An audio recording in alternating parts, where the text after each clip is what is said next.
We're joined from our Washington bureau by Uri Friedman. He's a staff writer for The Atlantic, covering global affairs and U.S. foreign policy. Uri, good morning. Good morning. How much of a departure is this from the Obama administration policy? So as a substantive matter, it's only a halfway departure. Trump described it as a cancellation of Obama's policy, but that's overstating the case a little bit. We're still going to maintain diplomatic relations. We're still going to have embassies. Cuban Americans and Americans are still going to be able to travel. The biggest changes are twofold. First, we will no longer be able to do transactions with Gaesa-affiliated companies. Gaesa is a military conglomerate. It has its arms in many sectors of the economy, and the Trump administration wants to cut that off so that the military isn't enriched. Secondly, the Obama administration allowed a lot of people-to-people exchanges, so this could mean that you could travel to Cuba on your own. As long as you said you were going to meet Cuban people, it was going to be broadly educational, you can make your own trip to Cuba. That's going to be rolled back now, and there's going to be more of forcing Americans to have to go with tour trips. So those are the two big changes.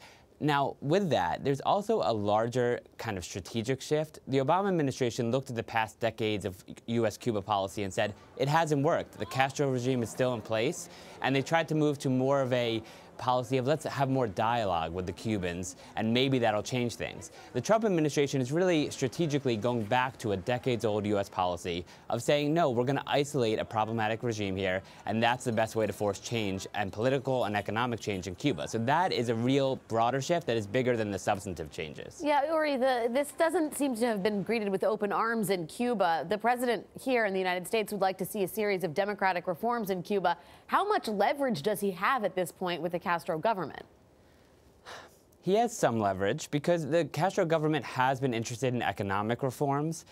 They know the economy isn't working for Cubans. There's a high rate of unemployment. And so I think they can force certain economic changes, more private sector reforms and those kinds of things. Where I think there is a lot less leverage is politically. So Trump said, we want free and fair elections. We're not going to change the Cuban embargo and our policies until they have kind of almost full democracy and full capitalism. There, I think that's a much harder ask.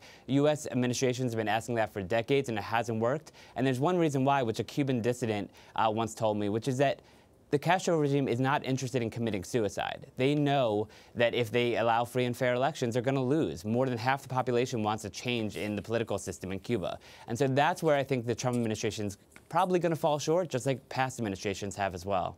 You could get whiplash from all the changes. Uri Friedman with The Atlantic in our Washington bureau. Thanks, Uri.